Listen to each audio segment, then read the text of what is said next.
뉴스에서 종종 운동선수들의 십자인대 파열 소식을 접할 수 있는데요. 그럼 나는 운동선수가 아니니까 괜찮을까? 아닙니다. 십자인대 파열은 스포츠 활동을 즐기는 일반인들도 흔히 겪는 무릎 부상 중 하나인데요. 무릎이 꺾인 이후에 심한 통증과 함께 부어오른다거나 무릎을 끝까지 펴거나 구부릴 수 없는 상태가 됐다면 십자인대가 파열됐다는 증거일 수 있습니다. 정형외과 전문의 문상영 원장입니다.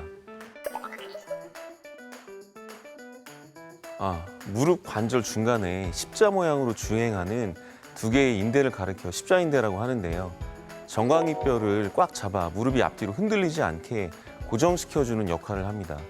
무릎이 안정적으로 움직일 수 있도록 하는 구조물이고 앞과 뒤에 하나씩 있어 전방과 후방 십자인대라고 부릅니다.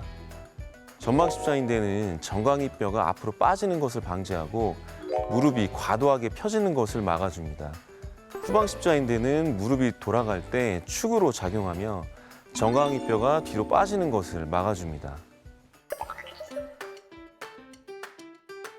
전방 십자인대는 후방 십자인대보다 더 얇고 약하기 때문에 파열이 발생할 확률이 더 높습니다. 따로 파열될 수도 있고 충격의 정도가 심한 고에너지 손상인 경우에 전방, 후방 십자인대가 동시에 파열되는 경우도 있습니다.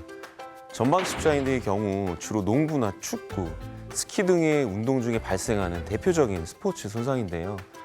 점프하다 착지하며 무릎이 뒤틀리는 경우, 빨리 뛰다가 갑자기 멈추거나 급작스럽게 방향을 바꾸는 때에 주로 발생하게 됩니다. 후방 십자인대의 경우 교통사고로 무릎이 앞쪽 대시보드에 강하게 부딪히거나 낙상으로 무릎이 굽혀진 상태로 바닥에 떨어지는 경우, 그 충격으로 인해 발생하는 경우가 많습니다. 부상이 발생했을 때 치료하지 않고 방치하면 어떤 일이 생길까요? 십자인대가 파열이 되면 처음에는 많이 붓고 아프지만 점차 출혈이 흡수되고 염증이 가라앉으면서 구부러지는 것도 좀 수월해지고 통증도 좋아져서 특별한 치료 없이 그냥 지내시는 분들이 있을 수 있습니다. 하지만 십자인대 치료가 되지 않으면 일단 첫 번째로는 운동을 하기가 힘듭니다. 빠르게 뛰거나 급격히 방향 전환을 하는 운동을 하면 무릎이 계속 빠지는 느낌이 들고 약해졌다는 느낌이 들게 됩니다. 두 번째로 가장 중요한 것인데요. 십자인대 파열이 방치되면 관절염이 빨리 생긴다는 것입니다. 무릎이 지속적으로 뒤틀리면서 연골판 파열과 관절 연골 손상을 가속화시켜 퇴행성 관절염이 빠르게 생긴다는 것이 가장 큰 문제입니다. 파열된 정도나 환자분의 나이에 따라 치료 방법은 달라지게 됩니다.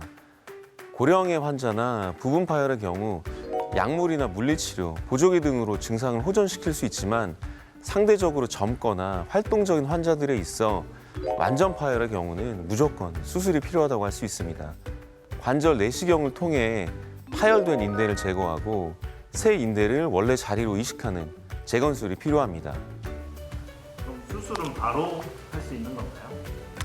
십자인대 파열의 경우 손상 초기에는 무릎에 피가 차서 붓고 주변 근육들도 긴장해서 무릎이 잘 안 구부러지고 잘 펴지지도 않는데요.